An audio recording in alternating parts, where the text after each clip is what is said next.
Apa hukumnya kunut yang dikerjakan setiap subuh? Baik, Anda berbicara hukum, berarti saya mesti jelaskan turunan hukum. Ingat, bedakan ini ya, ada hukum dan sikap hukum, itu beda. Hukum dan sikap hukum. Kalau sikap hukum, itu pilihan seseorang untuk menentukan dan memilih hukum mana yang sesuai. Tapi kalau hukum saja, itu berarti semua turunan hukum yang dipesankan oleh Al-Quran dan Sunnah. Misal, hukum tentang bismillah itu bisa dibaca 4 cara dalam sholat. Seperti saya terangkan tadi malam. Bisa dijaharkan, disirkan, tidak dibaca sama sekali, atau dibaca rakaat pertama, selanjutnya tidak. Tapi sikap kita terhadap itu memilih salah satu. Itu sikapnya. Nah, kadang-kadang mohon maaf, kalau hukumnya sudah ada pilihan, tapi sikap hukumnya berbeda, sepanjang dalam kerangka hukum itu tidak perlu kita kemudian berselisih. Sepanjang dalam kerangka hukum yang sama. Karena kita tidak mungkin memaksakan seseorang selalu sama dengan kita. Kecuali kalau pada hukum yang sifatnya satu dalil, satu contoh, dan tidak ada sikap lain kecuali itu saja. Seperti saya terangkan dalam kesempatan tadi malam. Nah, sekarang tentang kunut. Kisahnya dimulai di saat Nabi SAW dalam fase dakwah, ya, di awal-awal masa Islam di Mekah, tiba-tiba kedatangan tamu dari distrik Bi'r Ma'unah. Bi'r Ma'unah, agak banyak ini. Ya. Menyampaikan bahwa, ya Muhammad, ya Rasulullah, di tempat kami orang-orang yang masuk Islam. Semuanya masuk Islam. Awal masa dakwah, kedatangan informasi satu desa, bedol desa masuk Islam. Kira-kira senang atau tidak? Senangnya luar biasa. Maka mereka minta dikirimkan guru-guru untuk mengajar. Dikirimkanlah oleh Nabi SAW 70 orang penghafal Quran. 70 orang penghafal Quran. Di saat-saat masa awal-awal keislaman, tidak banyak penghafal Quran. Dikirimkan 70 orang ke sana. Singkat cerita, ketika beliau sedang menunaikan sholat, dalam riwayat disebutkan sholat subuh, yang lain mengatakan sholat maghrib, tiba-tiba turun malaikat Jibril menyampaikan bahwa orang-orang tadi yang datang kepada Muhammad, mereka menipu.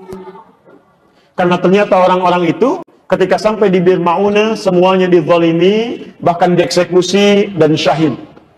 Ya, jadi mereka semua dibantai, dibunuh. Ya. Jadi ada yang menipu mengatakan masuk Islam, dikirimkan pengajar tapi kemudian disakiti, dizalimi. Nabi dengan sifat kemanusiaan yang marah pada saat itu, kemudian beliau berdoa kepada Allah Subhanahu wa taala. Ada yang mengatakan doanya sebelum ruku, ada yang mengatakan bangkit dari ruku. Maka beliau mengatakan, Allahumma adzib fulan, Allahumma al'anhum. Ya Allah, tolong hukum si fulan, tolong laknat si fulan. Bahkan disebutkan sebagian dari suku-sukunya. Bani keda, bani keda, bani keda. Itu berlangsung selama sebulan. Berlangsung selama sebulan. Hingga turunlah kemudian Quran surah ketiga Ali Imran ayat 128 sampai 129. Posisi paling kanan sebelah bawah di mushaf standar. Quran surah ketiga Ali Imran ayat 128 sampai 129. Ayat 128 ini poinnya. Laisa laka minal amri syai'un aw yatuba 'alaihim aw yu'adzibahum fa innahum zalimun. Ketika Nabi berdoa dengan kalimat hukum ya Allah, laknat si fulan ya Allah, tiba-tiba ayat yang turun itu begitu mengejutkan. Muhammad, kamu tidak punya hak untuk menghukum seseorang atau melaknat seseorang karena dia pernah berbuat salah. Hak Allah untuk menentukan siapa yang dilaknat atau untuk menghukum seseorang. Perhatikan, ini kalimatnya indah sekali. Indah sekali. Ini ingin memberikan keterangan kepada Nabi SAW bahwa tugas Nabi itu berdakwah dalam kebaikan. Sekalipun cuma berdoa, maka bila bisa berdoa yang baik-baik, maka hindarkan doa yang tidak baik. Ingin mengajarkan bahwa Muhammad, kamu masih berada di awal dakwah. Jangan cepat merasa panas, kemudian cepat menyinggung, minta dihukum dan sebagainya. Kalau nanti sikapnya seperti itu, nanti lama-kelamaan gak ada bedanya dengan umat terdahulu. Nabi Nuh ketika umatnya mulai menyimpang, minta kepada Allah, ya Allah, saya telah berdakwah ya Allah, umat ini gak mau menerima ya Allah, maka turun azab Allah Subhanahu wa ta'ala. Kamu untuk umat terakhir sampai dengan kiamat. Kalau sikap sekarang minta umatnya dihukum, maka bagaimana dengan sikap dan keadaan mereka nanti sampai kiamat? Jangan-jangan gak ada umat nanti sampai kiamat deh, karena nabinya belum apa-apa sudah minta kemudian untuk menghukum. Maka turun ayat untuk meluruskan kepada Nabi supaya berdoa dalam kebaikan-kebaikan. Baik. Ini bukan Nabi salah, bukan nilai kemanusiaan yang menjadikan bahwa mereka penipu. Sedangkan ini masih ada di awal dakwah. Tapi Allah kemudian menanamkan kesabaran dalam diri Nabi. Yang paling indah, turunlah kemudian ayat ini. Setelah ayat ini turun, terjadi dua peristiwa. Satu, Nabi tidak membacakan lagi doa tadi. Ya Allah laknat si fulan, ya Allah hukum si fulan. Tapi kemudian merubah doanya menjadi doa yang baik. Dalam bahasa Arab, sesuatu yang baik yang dimohonkan kepada Allah Subhanahu wa taala singkatnya disebut dengan kunut namanya. Kunut. Permohonan yang baik-baik sebagai ketaatan kepada Allah. Karena Allah perintahkan berdoa dengan yang baik, ya maka sifatnya disebut dengan kunut. Baik, maka peristiwa yang pertama, fokus, Nabi tidak membacakan doa itu lagi, lalu mengajarkan kepada cucunya Al-Hasan, kepada sebagian sahabatnya, doa yang terbaik sebagai pengganti doa yang ini. Apa doanya? Allahumma hdini fiman hadait, wa'afini fiman afait, wa tawallani fiman tawallait, wa barik li fima atait, wa qini syarra ma qadait. Tidak pakai birahmatika ya. Tidak pakai birahmatika, tapi dalam hadisnya wa qini syarra ma qadait. Itu yang diajarkan oleh Nabi SAW. Maka kemudian ada yang meriwayatkan Nabi tidak pernah membacakan doa itu lagi, dicukupkan, ya, tapi kemudian sahabat mempraktikkan doa itu dalam sholatnya. Ada yang menggunakan saat witir, ada yang menggunakan saat Ramadan, ya di 10 malam terakhir, bahkan ada yang menggunakan dalam kesempatan sholat subuhnya. Dan itu didiamkan oleh Nabi SAW. Bahkan ada sebagian mengatakan bahwa Nabi Muhammad SAW pernah menggunakan itu dalam sholat subuh. Walaupun sebagian memandang riwayatnya lemah, ada yang mengatakan yang lain riwayatnya kuat. Dari sini, Bapak Ibu sekalian, karena Nabi SAW tidak mempraktekkan doa yang tidak baik tadi, kemudian mengajarkan doa yang baik ini, dan beliau mendiamkan sahabat yang mempraktekkan, tidak melarangnya, ya, maka disinilah kemudian para ulama melihat itu, lalu menyikapi dan mengambil kesimpulan dengan 3 kesimpulan. 3 kesimpulan. Karena Nabi tidak mengatakan langsung. Kalau Nabi mengatakan, sudah nggak usah berdoa, selesai masalah. Kalau Nabi mengatakan, berdoa ya, ini bagus, selesai masalah.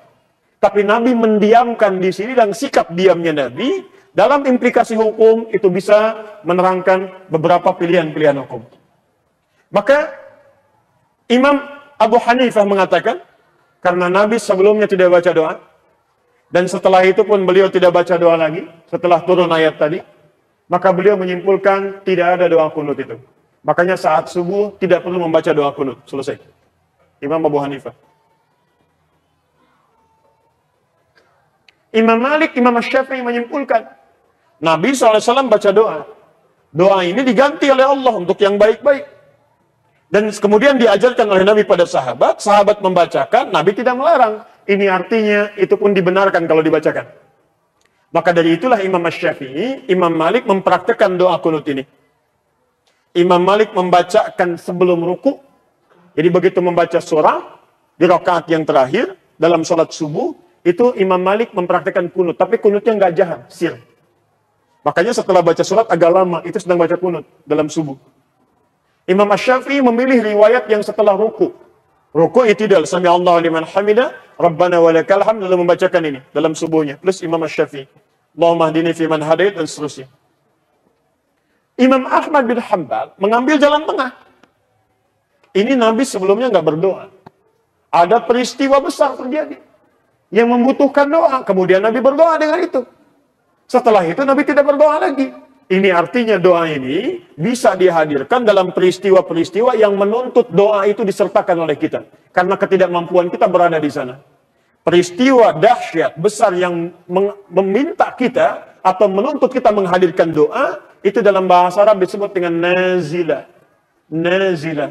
Maka dikenal dengan istilah kunut nazilah. Doa kunut yang dibacakan ketika terjadi peristiwa genting yang membutuhkan doa. Yang ada di Palestina, yang ada di Aleppo kemarin, yang ada di Syria dan sebagainya. Maka dikenal dengan istilah kunut nazilah. Tiga-tiganya disepakati oleh para ulama, baik di zaman itu sampai di zaman kini, ini ijtihad para ulama yang dibenarkan dan sah dilakukan ketika memilih satu di antara ketiganya. Karena Nabi memang memberi peluang yang sama untuk bisa mengerjakannya atau tidak sama sekali. Jadi, di masa bahkan Imam Syafi'i, beliau pernah berkunjung ke tempatnya Imam Abu Hanifah setelah beliau meninggal. Masya Allah, Pak. Imam Syafi'i kunut. Abu Hanifah dan muridnya tidak.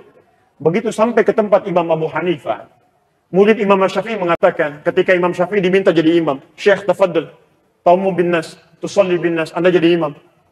Murid Imam Syafi'i mengira Imam Syafi'i akan kunut. Mereka mengatakan pendapat kita akan unggul di sini. Tapi ternyata ketika sholat subuh, Imam Syafi'i tidak kunut. Tidak kunut. Apa kata muridnya setelah sholat? Syekh, lima lam taknut, kenapa Anda tidak kunut? Kata beliau, saya menghormati pendapatnya Imam Abu Hanifah yang berlaku di tempat ini. Masya Allah. Imam Syafi'i kunut, tapi ketika berkunjung di tempat yang tidak kunut, beliau tidak mempraktikkan kunut. Imam Ahmad bin Hanbal juga, Masya Allah. Beliau kunutnya nazilah, tapi ketika beliau berada di tempat Imam Syafi'i, beliau kunutnya kunut seperti biasa, bukan nazilah lagi. Ini di sini indah sekali. Para ulama soleh, hafal Quran, menulis kitab hadis, dekat dengan Allah, saling menghormati satu sama lain. Walaupun beda pendapat, tapi bersih bisa minum teh sama-sama, tersenyum sama-sama, dan ada dalam kebaikan. Antum bukan imam besar, jadi makmum juga jarang, hafal Quran juga tidak, hadis belum dituliskan, Masya Allah. Kenapa masalah ini jadi pada ribut? Yang kunut benar, yang tidak kunut benar, yang salah, yang tidak sholat subuh. Mesti.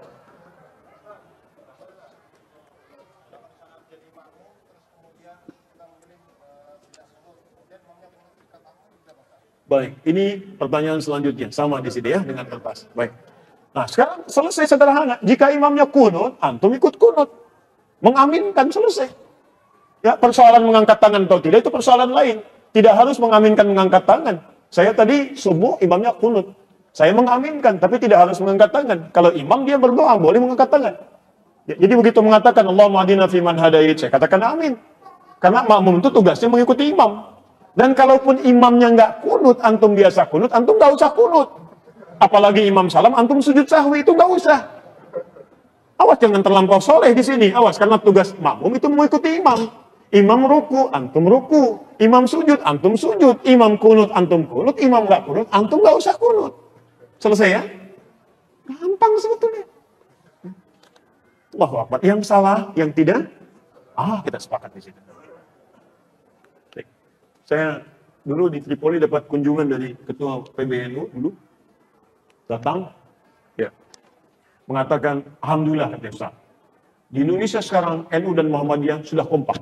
Subuhnya nggak pakai kunut, gitu.